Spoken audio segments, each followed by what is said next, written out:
बड़े बड़े चौधरियों की और बड़े बड़े सरमायादारों की चौधराहट मस्जिद में आने के बाद सब फेल। मस्जिद के बाहर अपने आप को बड़ा कहना, छोटा कहना, तू बड़ा मैं बड़ा, तू छोटा मैं छोटा, ये मस्जिद के बाहर कहना। मेरे घर में आए हो तो सब बराबर हो, खान भी हो, अंसारी भी हो, तेली भी हो, सो भी जिस बिरादरी के मानने वाले हो, सब लोग मेरे घर में एक हैं। एक गरीब आदमी का बच्चा आलिम कुरान है या आलिम है हदीस है, पढ़ के आया है मदरसे से, बहुत गरीब है बच्चा बेचारा, उसका बाप ज़कात ले लेके खाता है और अपने बच्चों को खिलाता है। लेकिन अगर इल्म में माहिर और आगे है, मौलवी है, हाफिज है, तो वो मुसल्ले इमामत पे खड़ा होगा और बड़े से बड़ा अमीर उसके पीछे नमाज पढ़ेगा। ये मसावात का दर्स अगर किसी मजहब ने इज्तिमाई शक्ल में दिया है तो वो इस्लाम है। यही आजान की आवाज पार्लियामेंट में एमपी और एमएलए मुसलमानों के लिए भी है, और यही आजान की आवाज सड़कों पर भीख मांगने वाले भिखारियों के लिए भी है। दोनों एक ही वक्त में मस्जिद में आएंगे। अमीर के लिए कोई अलग वक्त और गरीब के लिए कोई अलग वक्त नहीं। अमीर के लिए कोई और मस्जिद नहीं और गरीब के लिए कोई और मस्जिद नहीं। मेरे घर में आए हो तो सब बराबर हो, सब फकीर हो। यहां मांगो मुझसे, अपने घर में दौलत दिखाना, मेरे घर में तुम सब फकीर हो। अंतुमुल फुकरा, आए मस्जिद में आने वालों तुम सब फकीर हो, तुम सब मेरे फकीर हो। वल्लाहु गनियुन हमीद, अल्लाह गनी है, वो बेनियाज है, वही काबिल तारीफ है। बस अल्लाह ही मालिक है और सब फकीर हैं। ये दर्स देता है इस्लाम। मसावात का दर्स अगर देता है तो इस्लाम देता है। या युहन्नास इन्ना खलकनाकुम मिन ज़करिन व उन्सा वजअलनाकुम शुऊबन व क़बाइल लितारफू इन्ना अक्रमकुम इंदल्लाहि अत्काकुम। आए संपूर्ण जगत की मानव जाति, आए सारी दुनिया के इंसानों, हमने तुम्हें एक ही मर्द और एक ही औरत से पैदा किया है। तुम्हारा बाप एक, तुम्हारी माँ एक, तुम सब आदम की औलाद हो, तुम सब हव्वा के बेटे हो, तुम सबका एक ही बाप है मनु आशु, और तुम सबकी एक ही माँ है शत्रुपा हियुबती। तुम सब इसी माँ के और इसी बाप के बेटे हो। ये कुरान ने सबको भाई भाई कहा है, सबको कहा तुम सारी दुनिया के इंसानों, तुम्हारा बाप एक है, तुम्हारी माँ एक है। इन्ना खलकनाकुम मिन ज़करिन व उन्सा। और इस्लाम लाने के बाद सारे काले गोरे के फर्क को मिटा दिया जाता है। देख लीजिए, हय्या अलस सलाह की आज़ान की आवाज जब कानों में पड़ती है, अमीर गरीब सब अल्लाह के घर में जमा है। अंसारी भी है, खान भी है। मस्जिद के बाहर अपने आप को बड़ा कहना, छोटा कहना, तू बड़ा मैं बड़ा, तू छोटा मैं छोटा, ये मस्जिद के बाहर कहना। मेरे घर में आए हो तो सब बराबर हो, खान भी हो, अंसारी भी हो, तेली भी हो, सो भी जिस बिरादरी के मानने वाले हो, सब लोग मेरे घर में एक हैं। बड़े बड़े चौधरियों की और बड़े बड़े सरमायादारों की चौधराहट मस्जिद में आने के बाद सब फेल। क्यों? तुम सब फकीर मांगने ही तो आए हो। पूरी नमाज क्या दुआ ही तो है, पूरी नमाज क्या भीख ही तो है। आप अल्लाह से मांगी तो रहे हो, इहदिना सिरातल मुस्तकीम, अल्लाह हमको सीधा रास्ता दिखा। आप मांगी तो रहे हो, अल्लाहुम्मा ग़फ़िरली, अल्लाह मुझे बख्श दे, वरहमनी, मेरे ऊपर रहम फरमा, वहदनी, मुझे हिदायत दे, वआफ़िनी, मुझे आफियत दे, वरज़ुक़नी, और मुझे रिज़्क़ दे। अरे मांग ही तो रहे हो तुम अल्लाह से। पूरी नमाज तो भीख है, यानी आप अल्लाह से मांगने गए हैं। आप तो खुद साबित कर रहे हैं कि अल्लाह मालिक है और हम फकीर, और तुम किसी गरीब आदमी को भगाओगे। इसी मंजर को देखकर तो डॉक्टर अंबेडकर ने कहा था, ये देखिए अमीरी गरीबी के फर्क को मिटा दिया गया है, काले गोरे के फर्क को मिटा दिया गया है। यही तो इस्लाम है, यही तो दर्स दिया है मोहम्मद रसूलुल्लाह ने। इस्लाम यही दर्स। हजरत उमर फारूक पेशाब कर रहे हैं और उनका गुलाम कहता हुआ चीखता हुआ निकला, ये अमीरुल मोमिनीन, अमीरुल मोमिनीन, अमीरुल मोमिनीन। हजरत उमर फारूक को नहीं देख पाया वो, और अमीरुल मोमिनीन पेशाब कर रहे, उनको गुस्सा आ रहा, कमीना अमीरुल मोमिनीन चिल्ला रहा, पता नहीं मैं पेशाब कर रहा हूं, ऐसे कैसे उठ जाऊंगा। जब इस्तंजा करके फारिग हुए तो उसको, ए जरा जी देख नहीं रहे हो कि मैं पेशाब कर रहा था? अमीरुल मोमिनीन, एक थप्पड़ दिया उसके गाल पर। हाँ बोलो क्या बात? उसने अपनी कुछ बात बताई और कहा ठीक है अच्छा चलो हो जाएगा। उसके बाद जब जाने लगे, हजरत उमर फारूक इधर मुड़े, वो इधर मुड़ा। उनका गुलाम कहने लगा, अमीरुल मोमिनीन, आप मुझे जिस काम के लिए भेज रहे हैं मैं जा रहा हूं, लेकिन थोड़ी सी गुजारिश है। कहा जी बोलो। अभी अभी आपने मेरे गाल पर जो थप्पड़ मारा है, बस आपको मैं इतना कहना चाहता हूं कि थोड़ा सा अकेले में जाकर, अपने घर में तन्हाई में जाकर थोड़ी देर के लिए इतना सोच लेना कि ये थप्पड़ आपने जायज मारा है कि नाजायज मारा है। इतना एहसास कर लेना, कहीं आपने धोखे में और उजलत में, जल्दबाजी में तो मेरे गाल पे थप्पड़ नहीं मार दिया। मुझे तो अपनी कोई गलती नजर नहीं आ रही थी, हो सकता है कि आपको कोई गलती नजर आए। अगर कोई गलती नजर आ जाए तो मुझे भी बता देना। अमीरुल मोमिनीन ने कहा, साफ साफ गलती है। जब तुम देख रहे हो कि मैं पेशाब कर रहा हूं, बैठा हूं इस्तंजे के लिए, फिर तुम अमीरुल मोमिनीन चिल्ला रहे हो। कोई आदमी पेशाब छोड़कर कैसे आ जाएगा? उस आदमी ने जवाब दिया, गुलाम ने, अमीरुल मोमिनीन, अल्लाह की कसम खाकर कहता हूं, उसकी इज्जत व जलाल की कसम खाकर कहता हूं, मुझे नहीं मालूम था कि आप पेशाब कर रहे हैं बैठे हुए हैं। मेरी नजर तो आपके ऊपर पड़ी नहीं। मैं रोजाना आपके दरवाजे पर खड़े होकर अमीरुल मोमिनीन कहता था। आज भी मैंने कह दिया, ये सोच करके आप अंदर होंगे तो बाहर निकल आएंगे। मैंने घर के दरवाजे पर खड़े होकर अमीरुल मोमिनीन चिल्लाया। मैंने मुड़ के नहीं देखा कि आप इधर नाली के किनारे पर बैठकर पेशाब कर रहे हैं। मैंने मेरी नजर आपके ऊपर नहीं पड़ी, और इस बात को मैं अल्लाह की कसम खाकर बता सकता हूं, कह सकता हूं। हजरत उमर फारूक ने कहा, जब तूने अल्लाह की कसम खाकर इतनी बड़ी बात कह दी तो बात ही खत्म है। फिर मैंने तुझे जो थप्पड़ मारा है वो मेरी गलती है, वो मेरा कसूर है। आए मेरे खादिम, तुम भी ये गाल हाजिर है, और तुम भी ये जोरदार थप्पड़, जितनी जोर से मैंने तुम्हें मारा है उतनी जोर से थप्पड़ तुम मेरे गाल पर मार लो। उसने कहा, अमीरुल मोमिनीन, मुझे मारना ही नहीं है, बस एहसास दिलाना है। अगर आपको अपनी गलती का एहसास हो गया तो मैंने आपको माफ कर दिया। फरमाया उसको पकड़कर कि तुम इसलिए माफ कर रहे हो क्योंकि मैं अमीरुल मोमिनीन हूं, तुम मेरे नीचे हो, खातिम हो। ऐसा ना हो कि कल कयामत के दिन तुम मेरा गरीबान पकड़ लो और कयामत के दिन तुम मेरा बदला ले लो। नहीं, तुम्हें आज बदला लेना होगा। उस खातिम ने, उस गुलाम ने कहा, अमीरुल मोमिनीन, मैं उसी अल्लाह की कसम खाकर कहता हूं कि मैंने दिल से आपको माफ कर दिया है। जब आपने अपनी गलती का एतराफ कर लिया है तो मैं दिल से माफ कर रहा हूं। मैं अल्लाह के इज्जत व जलाल की कसम खाकर कहता हूं, कयामत के दिन मैं आपसे बदला लेने का कोई हकदार नहीं हो सकता, इसलिए कि मैं आपको किसी दुनिया में अल्लाह के लिए माफ कर रहा हूं। जब हजरत उमर ने ये सुना तब उसको छोड़ा कि जब तुमने अल्लाह की कसम खाकर मुझे माफ कर दिया तो अमीरुल मोमिनीन। ये तो हिंदुस्तान जैसे एक मुल्क के नहीं, 22 लाख मुरब्बा मील पर हुकूमत करने वाली शख्सियत, 22 लाख मुरब्बा मील। अरब भी, ईरान भी उसी में, मिस्र भी उसी में, आजरबाईजान भी उसी में, उर्दू भी उसी में, अलजायर भी उसी में, शाम भी उसी में।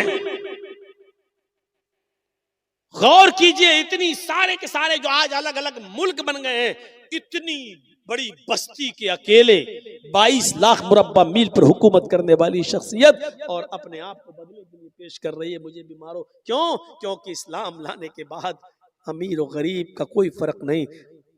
गाल के बदले गाल, हाथ के बदले हाथ, गर्दन के बदले गर्दन। मैंने तुम्हें मारा है, तुम मुझे। ये है मसावात। इस्लाम दीन तौहीद है, दीन रिसालत है, दीन मसावात है, दीन अदल है, दीन तकवा है। और अभी मैंने जो आपको बताया है मसावात का युद्ध, इस्लाम दीन सहल भी है, आसानी है इसके, बहुत आसानी। पहले जमाने में इतनी आसानियां नहीं थी।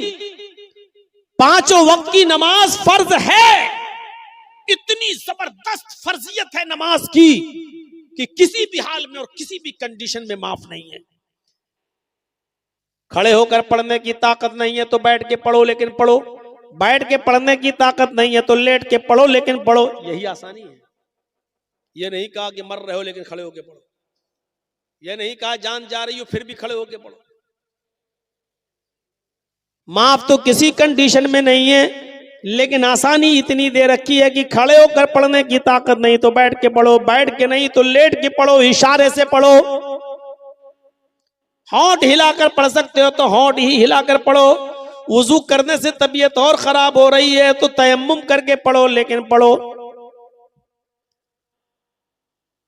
पेशाब की में नलकी पड़ी हुई है, पाइप पड़ा हुआ है, पेशाब की थैली लटकी हुई है, इस कंडीशन में भी आपको नमाज पढ़ना है। मुंह के होंठ हिलाकर पढ़ना है, जबान हिलाकर पढ़ना है, लेकिन पढ़ना है। आसानी। इस्लाम दीन एतदाल, दीन मोतदिल है, इसके अंदर एतदाल ही एतदाल मिलेगा। ज़कात फर्ज है मुसलमानों हम सब के ऊपर, लेकिन जो साहिब इस्तिताअत न हो, यह नहीं कहा गया कि तुम अपना घर बेचो तब ज़कात दो। एतदाल में ज़कात फर्ज है उन लोगों पर जो साहिब इस्तिताअत हो। हज फर्ज है हम सब के ऊपर, लेकिन जो इन इस्तिताअत इलैहि सबीला, जो वहां तक जाने की ताकत रखता हो।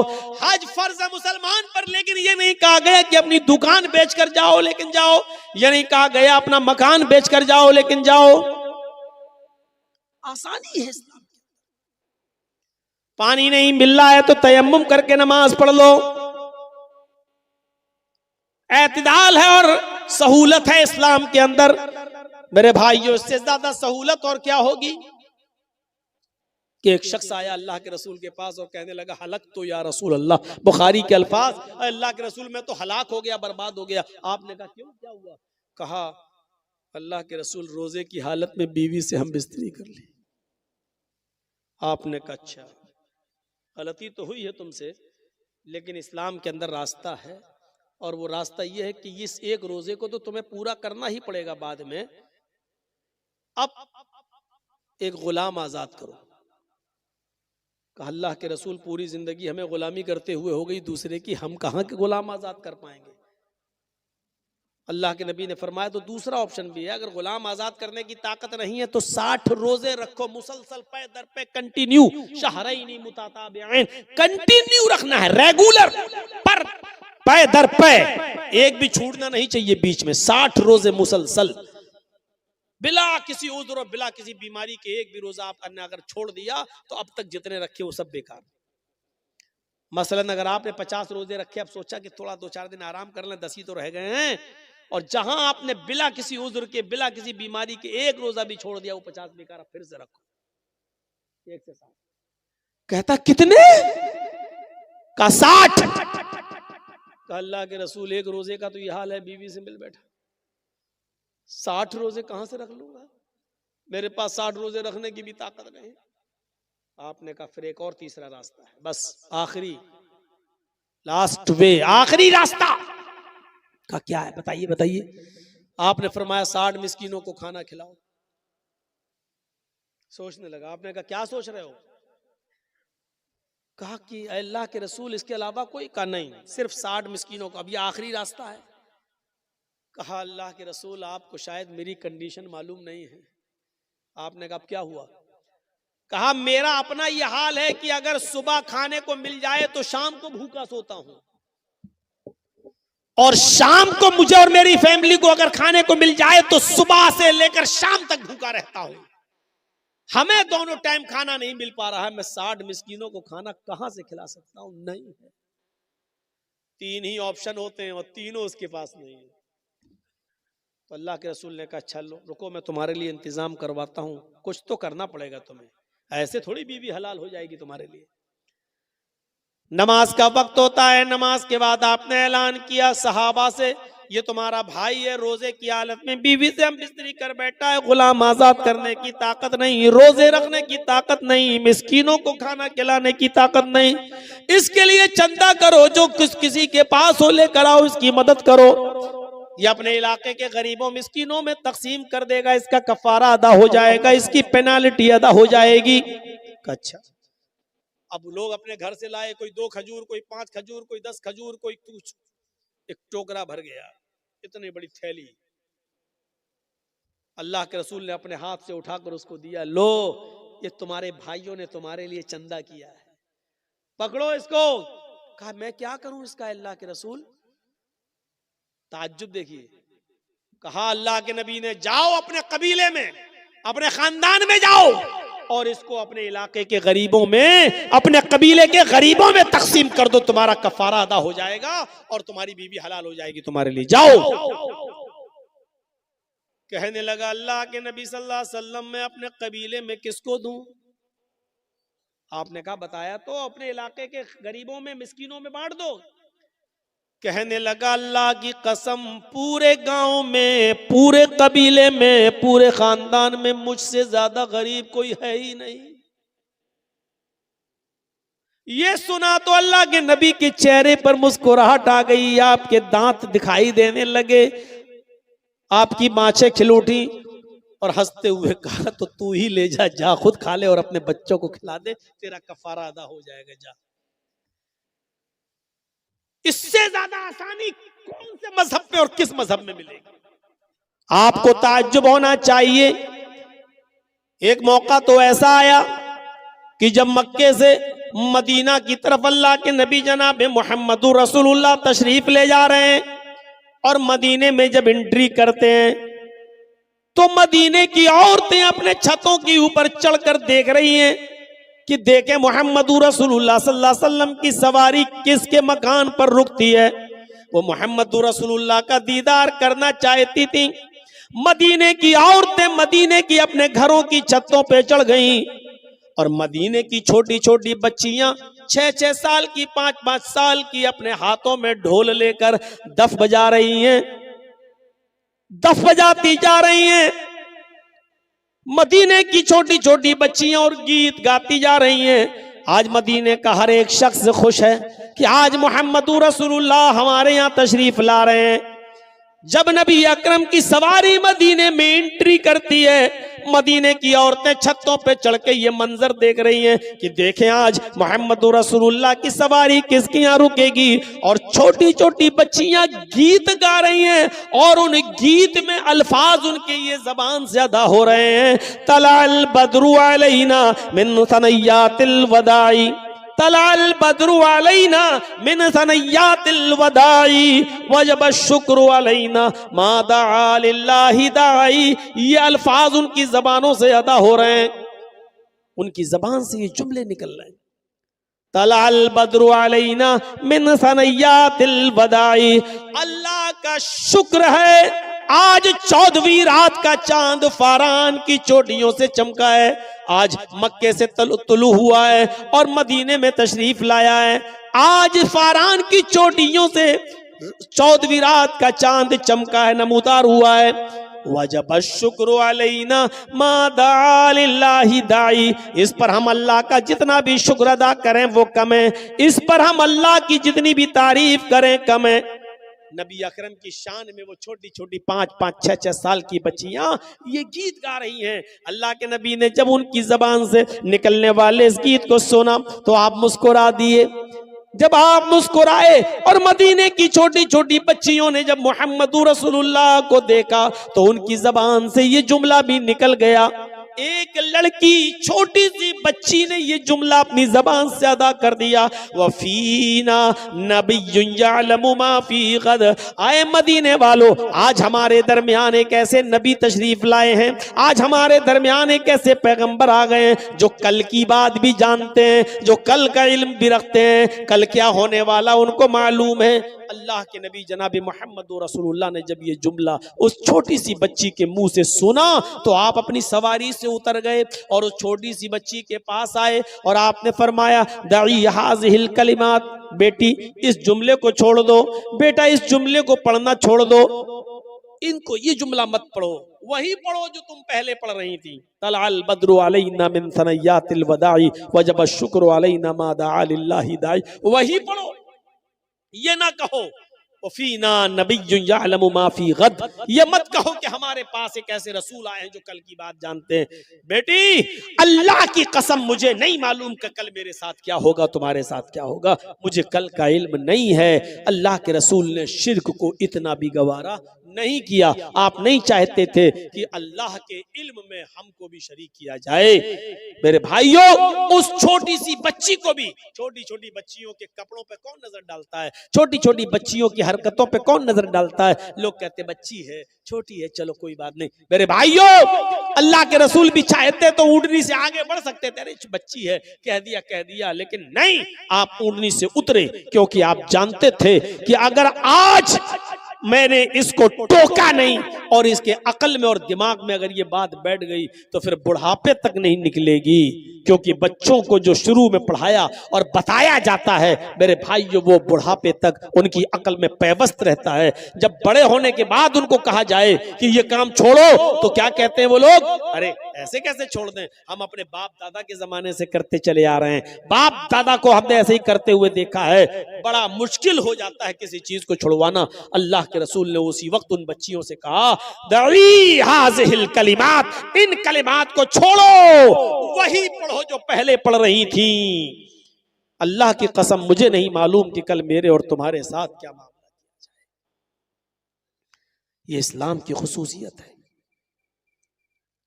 मेरे भाइयों। इस्लाम की एक खुसूसियत यह है कि वो दीन तौहीद है।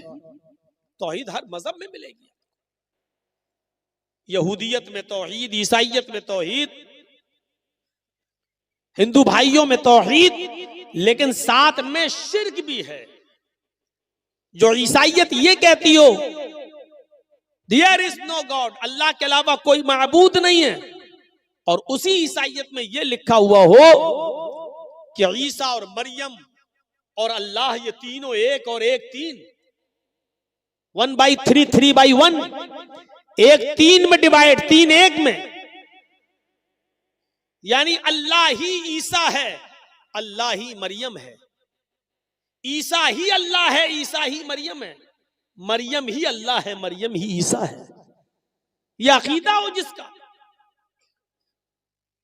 ईसाइयत में यह है देयर इज नो गॉड, कोई खुदा नहीं अल्लाह के अलावा, लेकिन उसी ईसाइयत में शिर्क भी है।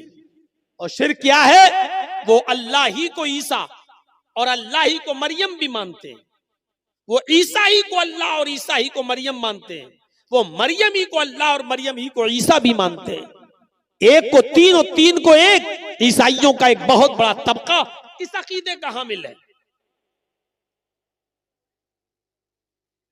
यहूदियों में चले जाओ तो उज़ैर अलैहिस्सलाम को अल्लाह का बेटा मानते हैं।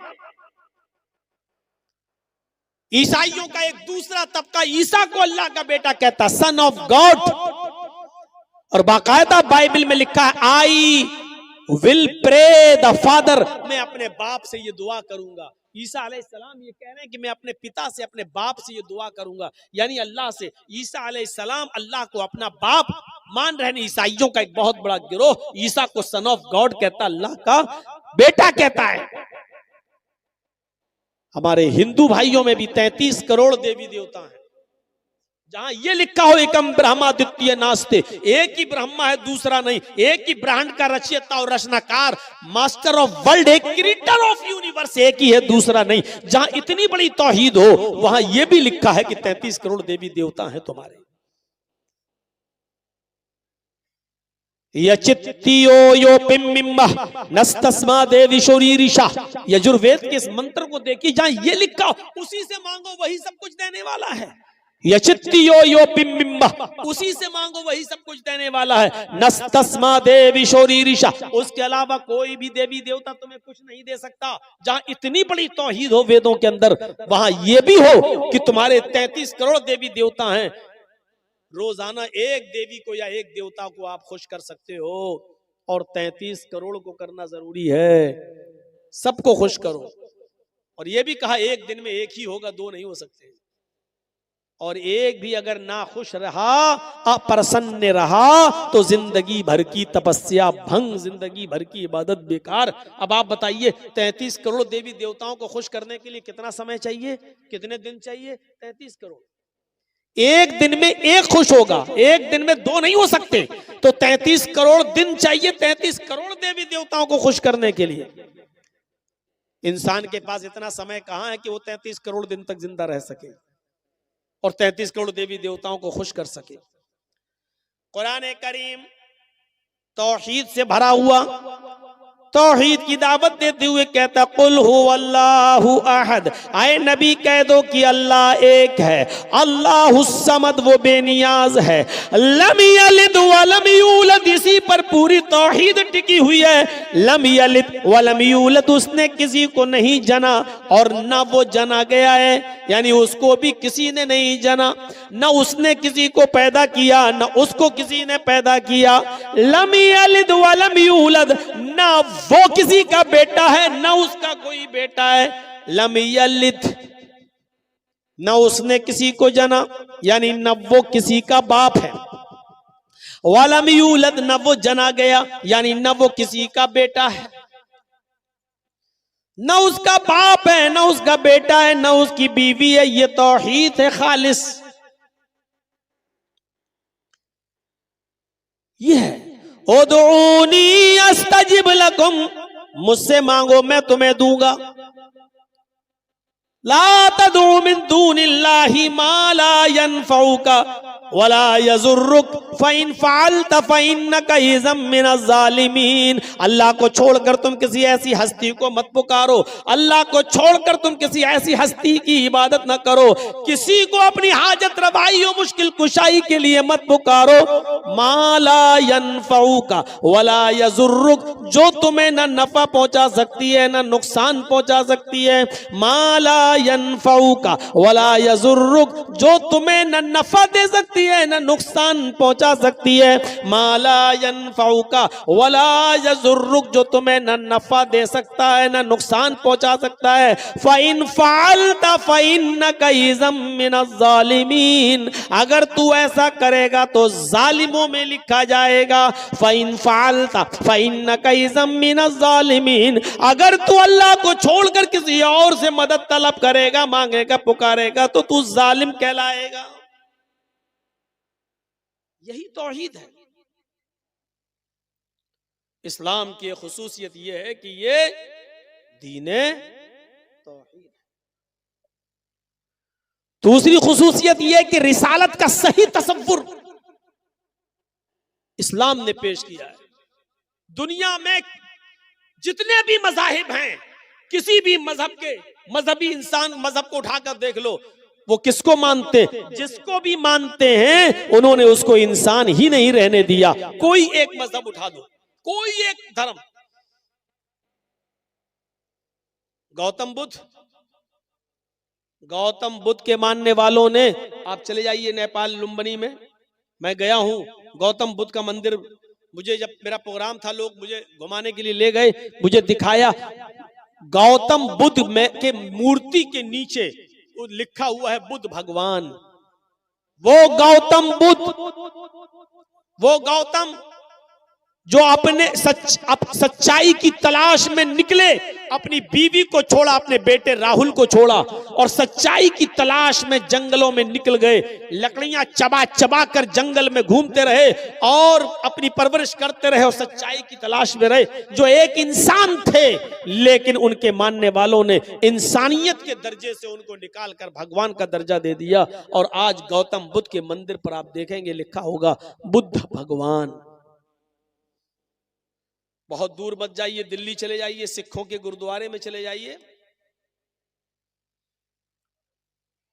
आप चांदनी चौक पर जहां गुरु नानक जी की मूर्ति बनी हुई है, आप अंदर जाएंगे तो आपके सर पे वो लोग रुमाल रख देंगे, कुछ कपड़ा रख देंगे और कहेंगे कि अब जाइए आप। कोई भी जा सकता है वहां, लेकिन उनके जो कानून है उसको फॉलो करना पड़ेगा। सर पे कुछ कपड़ा अपड़ा रख के, रुमाल वगैरह रख के आप जा सकते हैं। मैंने देखा है मेरे भाइयों,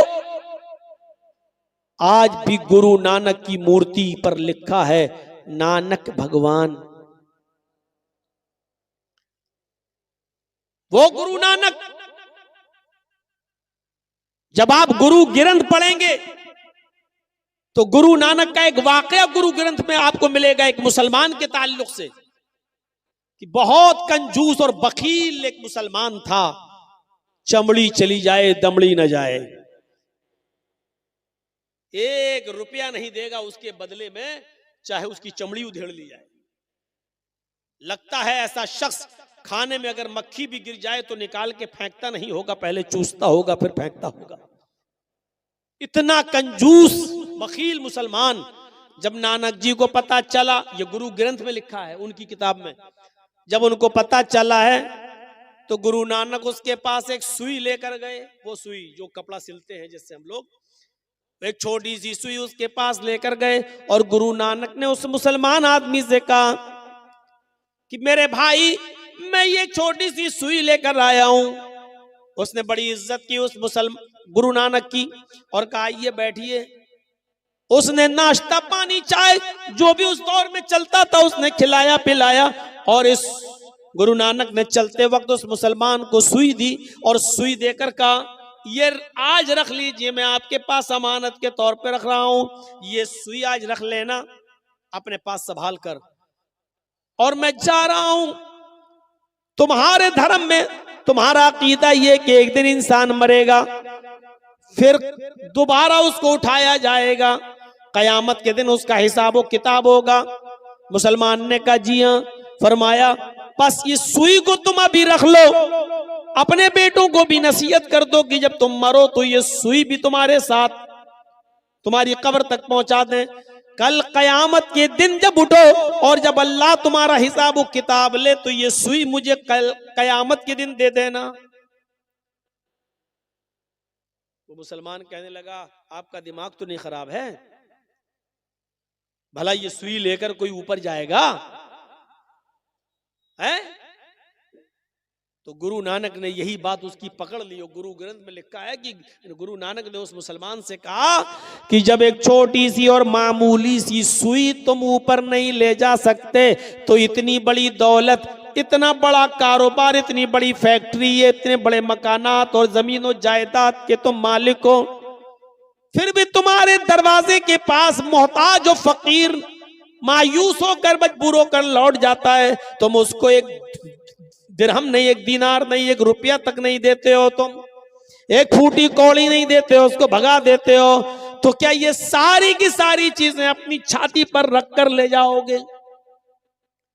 उस मुसलमान पर बड़े बड़े मुल्ला मौलवियों का असर न पड़ा, लेकिन गुरु नानक की इस बात का इतना असर पड़ा कि गुरु नानक लिखते, गुरु ग्रंथ में लिखा है कि उस मुसलमान ने गुरु नानक की बात मानकर अपनी जमीनों जायदाद सदका और खैरात कर दी, अपना मालो दौलत तकसीम कर दिया, सब गरीबों और मिस्कीनों में लुटा दिया।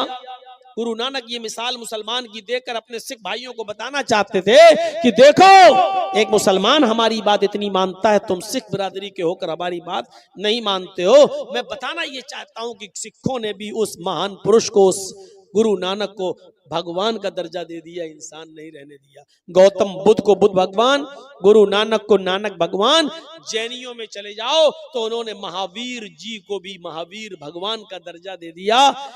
हिंदू भाइयों में आ जाओ, कृष्ण जी और रामचंद्र जी को भी भगवान का दर्जा दे दिया गया।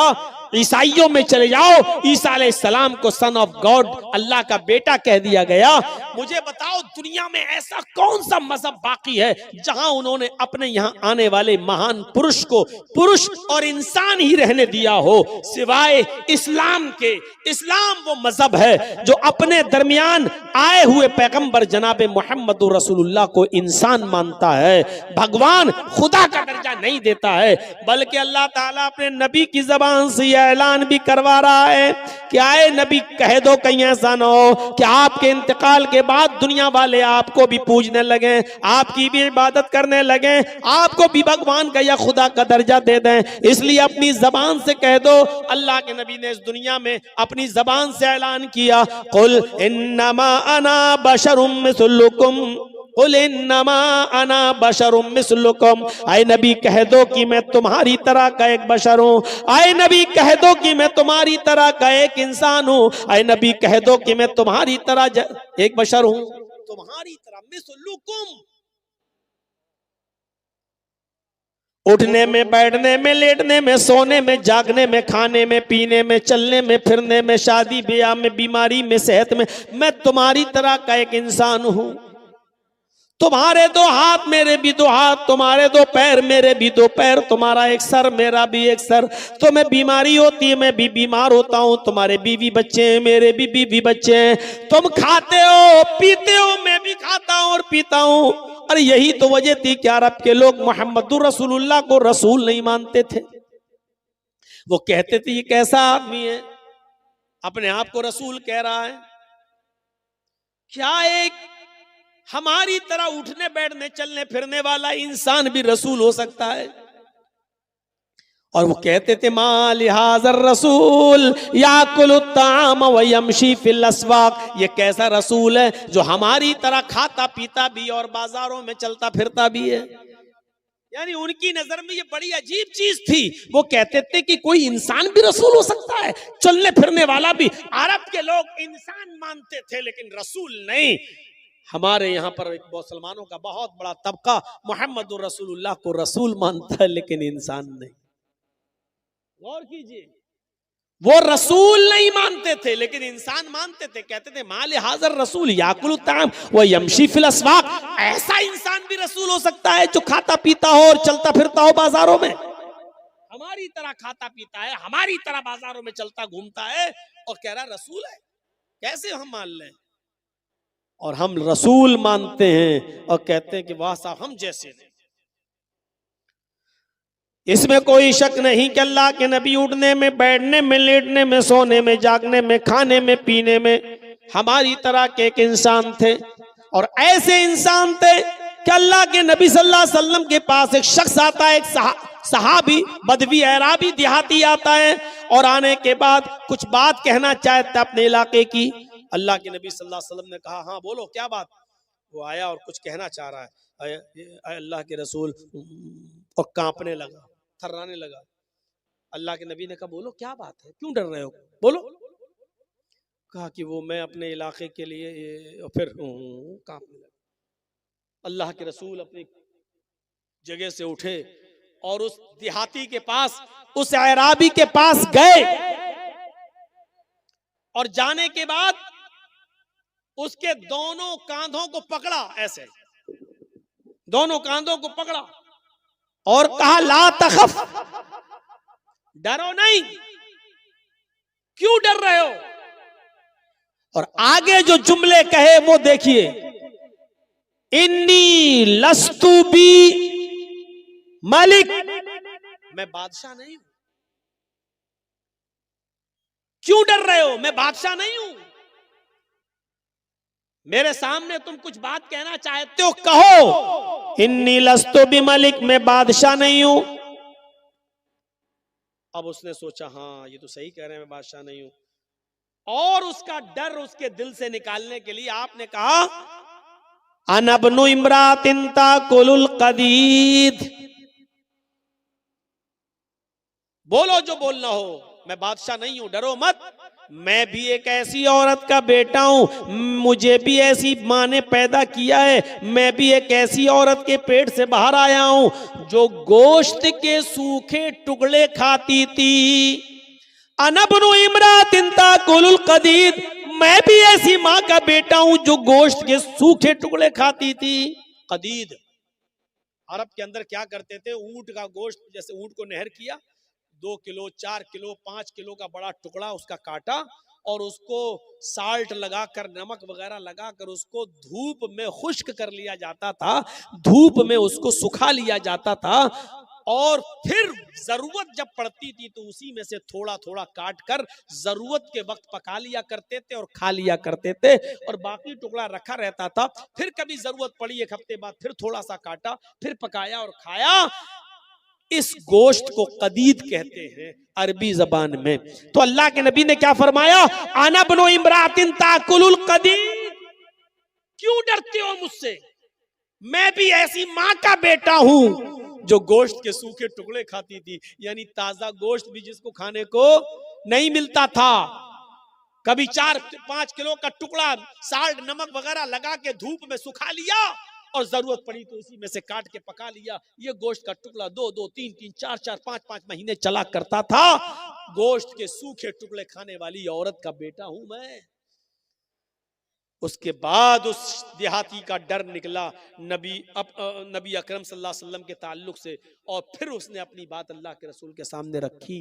मैं बताना ये चाहता हूं कि लोगों ने तसव्वुर क्या दिया अपने अपने महान पुरुषों के बारे में। किसी ने बुद्ध भगवान, किसी ने नानक भगवान, किसी ने महावीर भगवान, किसी ने कृष्ण भगवान, किसी ने राम भगवान, किसी ने सन ऑफ गॉड ईसा को अल्लाह का बेटा, किसी ने कुछ किसी ने कुछ। लेकिन इस्लाम ने तसव्वुर यही दिया कि मोहम्मदुर रसूलुल्लाह भगवान नहीं थे, खुदा नहीं थे, अल्लाह नहीं थे, बल्कि वो एक ऐसी मां के बेटे थे जो गोश्त के सूखे टुकड़े खाती थी।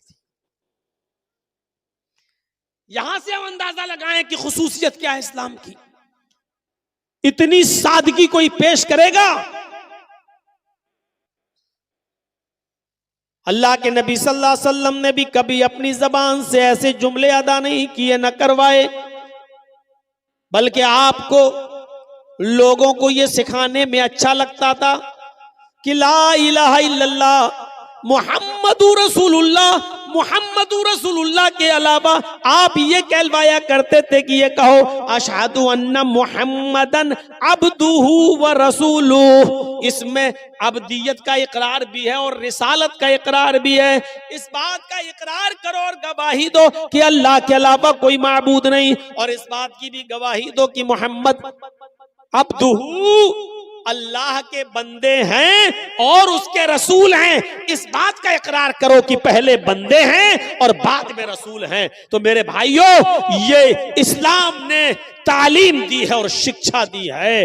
जब आपने यहूद और नसारा को देखा, जब आपने यहूद और नसारा को देखा कि वो अपने अपने नबियों की कब्रों को सजदा कर रहे हैं, तो आपको बड़ा मलाल हुआ। कुछ लोग हियरा बस्ती है एक मुल्क शाम के अंदर, कुछ लोग कुछ हियरा बस्ती से आए मुसलमान, वहां उन्होंने उस बस्ती के अंदर शाम में देखा कि वहां की यहूदी और ईसाई अपने अपने आलिमों को और अपने अपने बुजुर्गों को सजदा कर रहे हैं। तो ये लोग अल्लाह के नबी के पास जब मदीने आए तो अल्लाह के रसूल से कहने लगे, आए अल्लाह के नबी सल्लल्लाहु अलैहि वसल्लम, मैंने हीरा बस्ती के अंदर शाम के इलाके में यहूदी और ईसाइयों को देखा है कि वो अपने अपने नबियों को और अपने अपने बुजुर्गों को सजदा कर रहे हैं, तो क्या मैं आपको सजदा ना करूं? फिर उन्होंने एक और सवाल कर दिया, अय अल्लाह के नबी, जब आप इंतकाल फरमा जाएं, जब आप इस दुनिया से रुखसत हो जाएं और आपको कब्र में दफन कर दिया जाए, अल्फाज देखिए हदीस के, फरमाया अल्लाह के नबी सल्लल्लाहु अलैहि वसल्लम ने, क्या उन लोगों ने पूछा क्या मैं आपको सजदा ना करूं?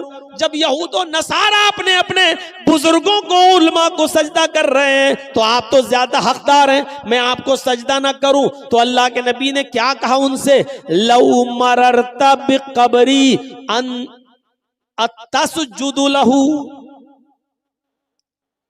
लौ मररता बिक़ब्री अतसजुदु लहू, क्या कल मेरे इंतकाल के बाद तुम मेरी कब्र के पास से गुजरोगे तो क्या तुम उसको सजदा करोगे?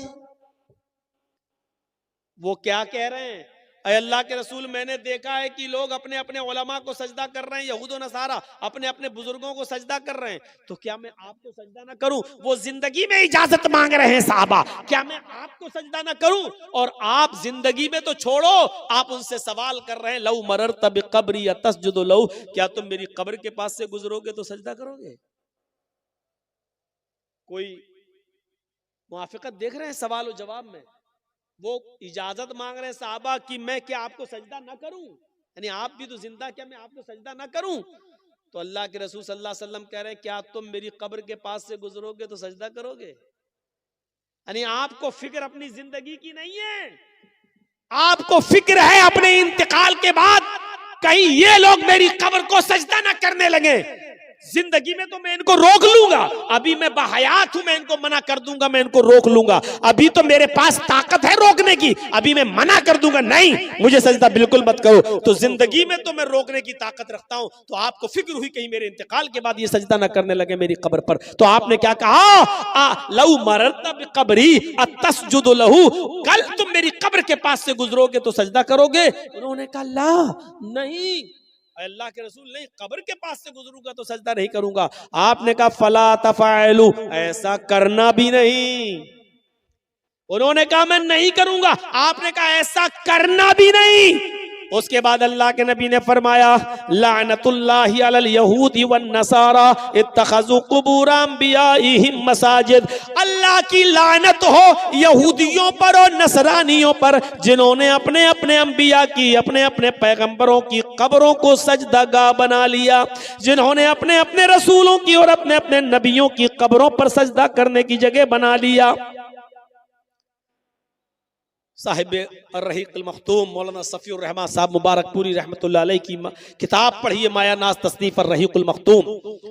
और आखिरी वक्त के नबी के हालात, तो नबी अकरम ने इंतकाल से 2 दिन पहले ये दुआ भी मांगी थी अल्लाह तबारक व तआला से, अल्लाहुम्मा ला तजअल कब्री वस्नन युअबद, अल्लाहुम्मा ला तजअल कब्री वस्नन युअबद, आय अल्लाह मेरे इंतकाल के बाद मेरी कब्र को बुत खाना ना बना देना, अल्लाह मेरी कब्र को मेरे इंतकाल के बाद ऐसी जगह ना बना देना जहां लोग इबादत करने लगे, मेले ठेले लगने लगे, जियारतें होने लगे, चिराग जलने लगे, ये सब होने लगे।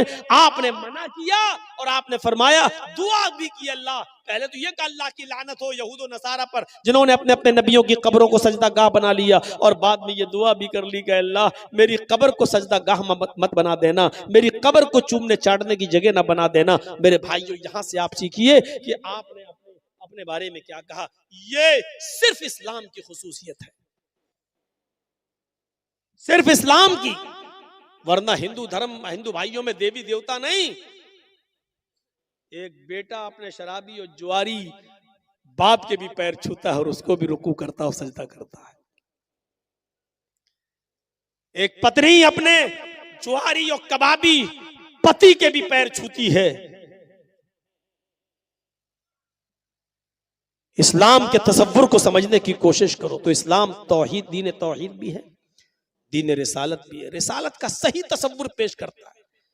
और हिंदू मजहब की किताबों में भी लिखा है कि आखिरी नबी भगवान नहीं इंसान होगा, उसका नाम अहमद होगा। वेदा हामिद पुरुष महानिमादित्य वरुण तपस प्रस्ताद यन्याया, वेदा हामिद पुरुष अहमद पैदा होगा, अहमद जन्म लेगा, पुरुष से महानिमादित्य महान पुरुष होगा, उसके बराबर कोई दूसरा नहीं होगा। पुरुष इंसान कहा गया है वेदों में, अहमद नाम बताया गया है। अल्लाह के नबी के 2 नाम थे ना, एक मोहम्मद और अहमद, दोनों नाम कुरान में आए हैं। मोहम्मद नाम आपके दादा अब्दुल मुत्तलिब ने रखा है और अहमद नाम आपकी मां आमिना ने रखा है, और दोनों नाम कुरान में आए हैं। मुहम्मदुर रसूलुल्लाह वल्लज़ीना मअहू अशिद्दाउ अलल कुफ़ारि रहमाउ बैनहुम, ये मोहम्मद नाम भी आया है। और ईसा अलैहिस्सलाम ने बशारत दी अपनी कौम को, तो कहा था व मुबश्शिरम बिरसूलिन याती मिन बाद इस्मुहु अहमद, मैं तुम्हें खुशखबरी सुनाता हूं एक ऐसे रसूल की जो मेरे बाद आएगा, उसका नाम अहमद होगा।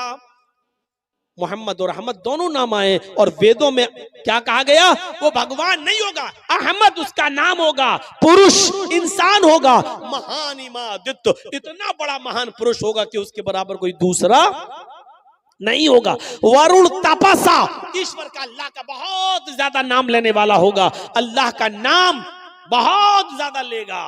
अल्लाह का नाम जितना अल्लाह के नबी ने लिया, हमें कोई लेता हुआ नजर ही नहीं आता। कहां है, मुझे दुनिया अपनी तारीख में दिखलाए कि किसने नाम लिया है अल्लाह का इतना ज्यादा। सुबह से लेकर सोने तक, उठे बिस्तर से सबसे पहले आंख खुली, आंख खुलते ही अल्लाह का नाम, अल्हम्दुलिल्लाहिल्लज़ी अहयाना बअदा मा अमातना व इलैहिन नुशूर।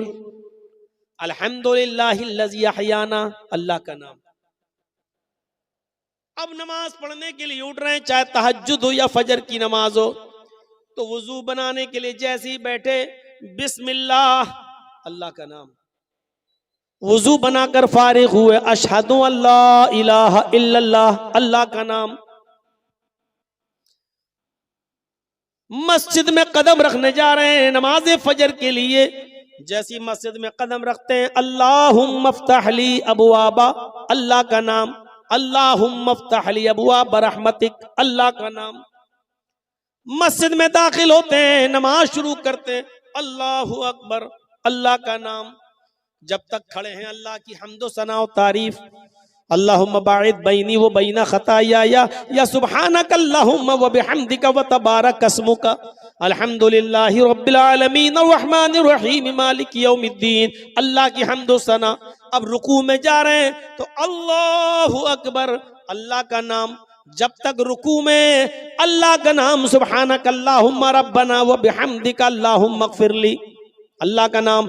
या सुब्बुहुन कुद्दूसुन रब्बुल मलाइकति वर्रूह, अल्लाह का नाम। या सुब्हान रब्बियल अज़ीम, रब का नाम। रुकू से उठ रहे हैं तो समी अल्लाहु लिमन हमिदा, अल्लाह का नाम। सजदे में जा रहे हैं तो अल्लाहु अकबर, अल्लाह का नाम। जब तक सजदे में हैं अल्लाह का नाम। दोनों सजदों के बीच में बैठे हुए हैं तो रब्बिग़फिरली, रब्बिग़फिरली, अल्लाह का नाम, रब का नाम। या अल्लाहुम्मा इग़फिरली वरहमनी वहदनी वआफ़िनी वरज़ुक़नी, अल्लाह का नाम। आखिरी रकात में बैठे हैं तो अत्तहियात में बैठे हैं तो अल्लाह का नाम, अत्तहियातु लिल्लाहि वस्सलावातु वत्तय्यबात, अल्लाहुम्मा सल्लि अला मुहम्मद, अल्लाहुम्मा बारिक अला मुहम्मद, अल्लाहुम्मा इन्नी अऊज़ु बिका मिन अज़ाबिल क़ब्र व अऊज़ु बिका मिन फितनतिल मसीहिद दज्जाल।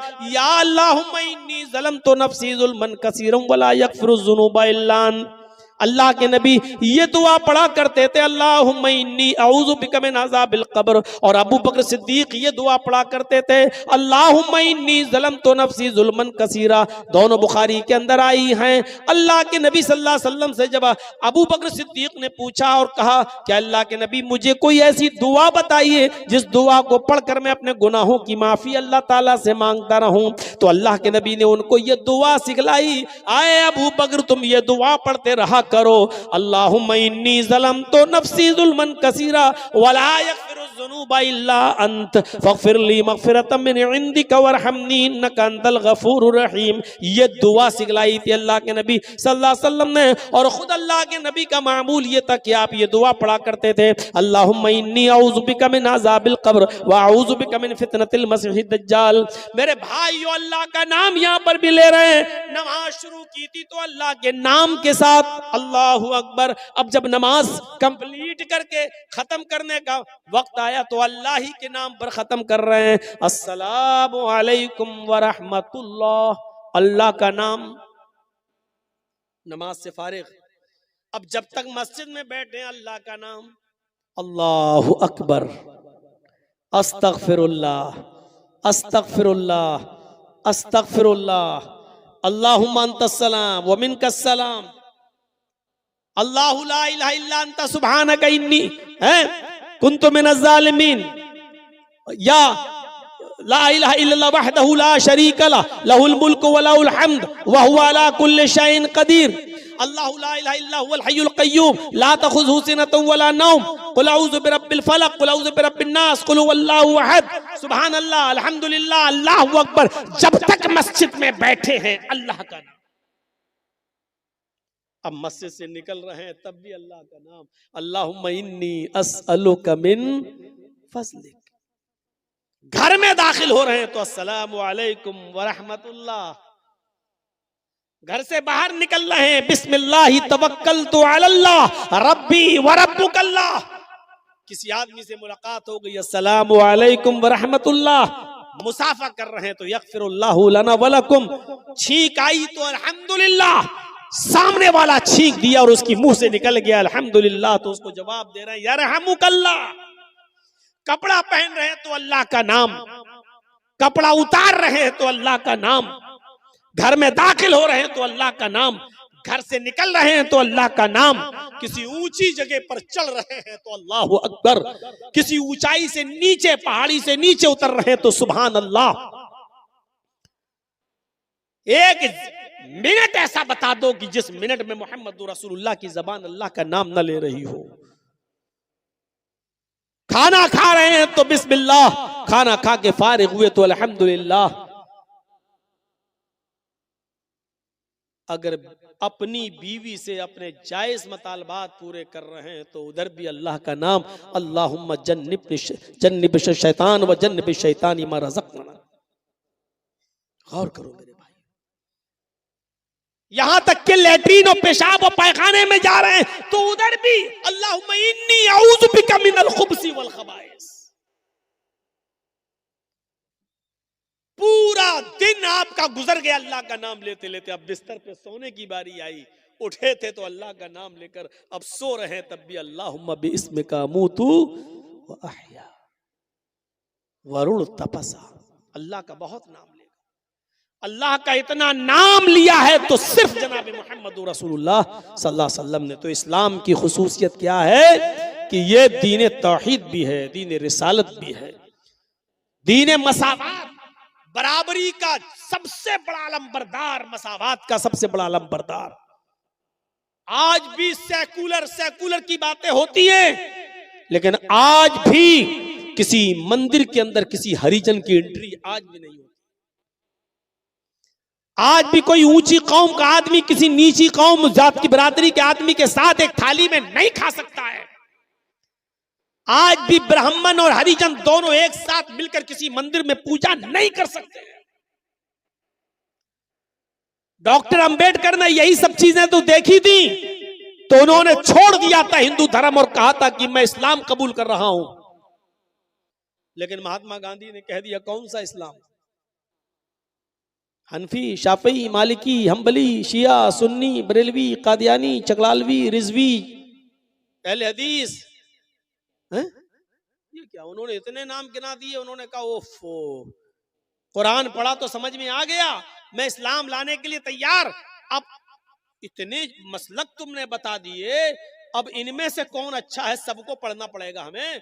अगर एक साल भी सबको पढ़ा तो 72 साल लग जाएंगे, 72 फिरकों को पढ़ने में। इतनी तो मेरी जिंदगी भी नहीं रह गई। गौर कीजिए, कुरान पढ़ा तो समझ में आ गया। और जब महात्मा गांधी ने उनके सामने हनफी, शाफी, मालिकी, हम्बली, चकलालवी, कादियानी, शिया, सुन्नी, बरेलवी, ये वहाबी, ये सब रखा तो उनका दिमाग चकरा गया। उन्होंने कहा मैं इस्लाम भी छोड़ रहा हूं, अब मैं बौद्ध धर्म कबूल कर रहा हूं। फिर वो बुद्धिस्ट बन गए अपने 20,000 अनुयायियों के साथ। मसावात का दर्स अगर देता है तो